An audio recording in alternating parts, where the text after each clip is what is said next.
Hello! Welcome to Anime Mystics. I'm Roman, and tonight I am watching Didn't I Say to Make My Abilities Average in the Next Life, Episode 6. So last episode was a flashback episode where we got all of the girls' backstories on what made them want to be adventurers. Reina, as we could tell from episode 4, her father was killed by bandits who were attacking their caravan when they were trying to, travel from city to city.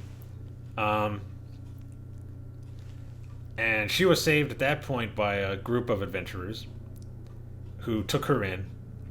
And I can't remember the name of the female adventurer, but she was a mage, and she started training her in magic because she saw that she had a little potential.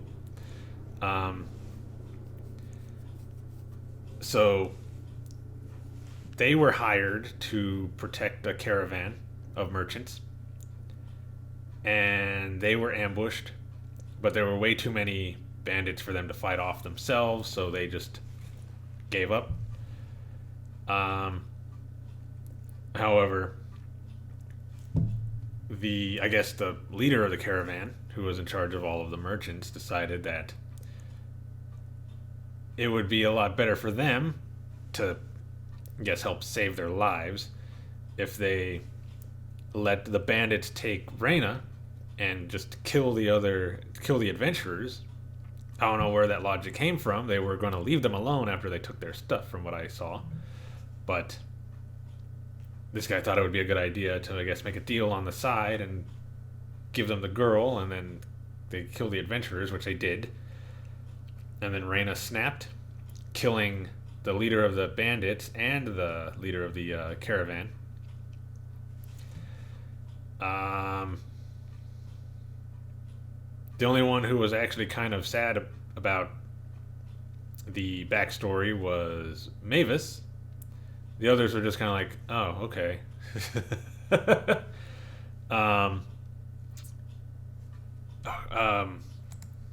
What's her name?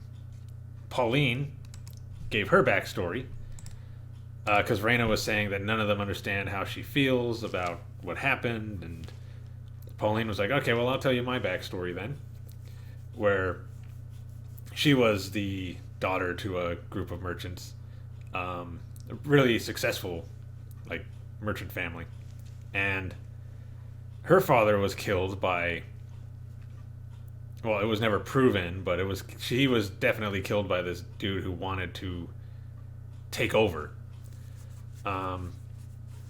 Killed her dad, and then was trying to marry her mom, and her mom was just like, well, my thing with your dad is done now, so my job is just to make sure you're okay.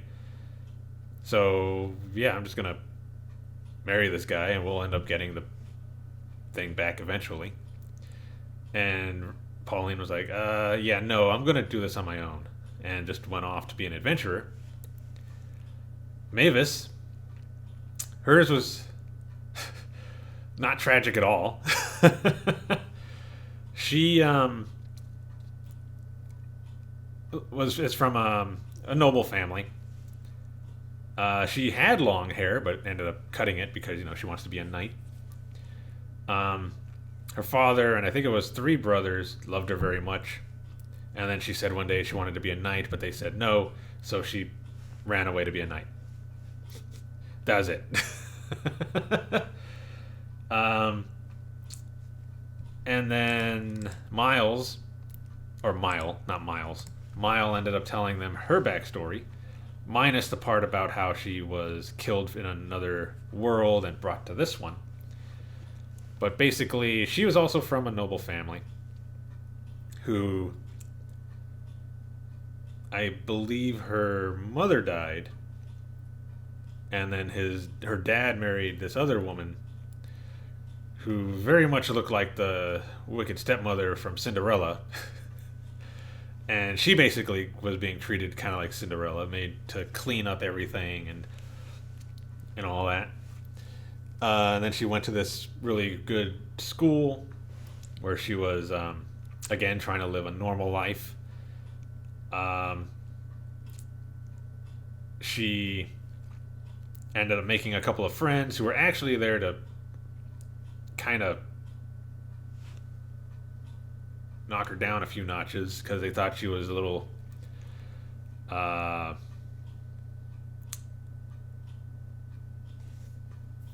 that she was kind of abusing her power a little by acting all cute, getting the guys to go around her, and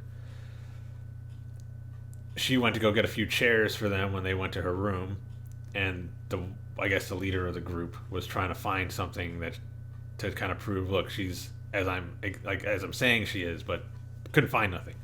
Looked in her closet, all there was a few dirty clothes, nothing much. Then they looked in her desk drawer and they found a plate with a bone on it. Which I guess they thought was hers, but there's a little arrow saying that it was for a stray cat, so it wasn't hers, but it did help make them believe that she was just some pitiful little girl who needed friends. They became her friends. But then one day, this noblewoman, I think a princess, was coming through, and everybody's gathered around. You know how they usually do that. They're all on the sides of the road watching to see if they could see her. And this little boy falls in the street, blocking the carriage, and the knights are like about to kill this kid. And she jumps in, makes a barrier around them, saving them, and then she pretends to be some goddess that was sent to this world to like watch all of them and see how they're progressing, and there was going to be divine punishment, and everybody's bowing, and she's like, oh, I think I might have went a little too far. And the princess comes out and says, to spare them, and she's like, all right, you know what, it's fine, I'll let it go this time, but don't let it happen again, and runs off pretending that she didn't know what was happening, like this goddess just took over her body and ran off. And then she went back to the school, grabbed her stuff, and ran away to go to this other school to be an adventurer. And that's where she met the rest of them. Also, it turns out that she didn't actually remember anything about her previous life until she was 12. It's when she started remembering everything that happened before. So, yeah. So that's everybody's backstories.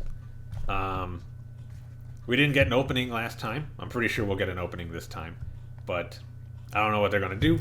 Again, I don't watch the previews or anything like that to see what's going to happen. So let's get into it. Alright, so video is going to be located over here. And the link to the reaction is going to be in the description down below. And we're going to start this episode in 3, 2, 1.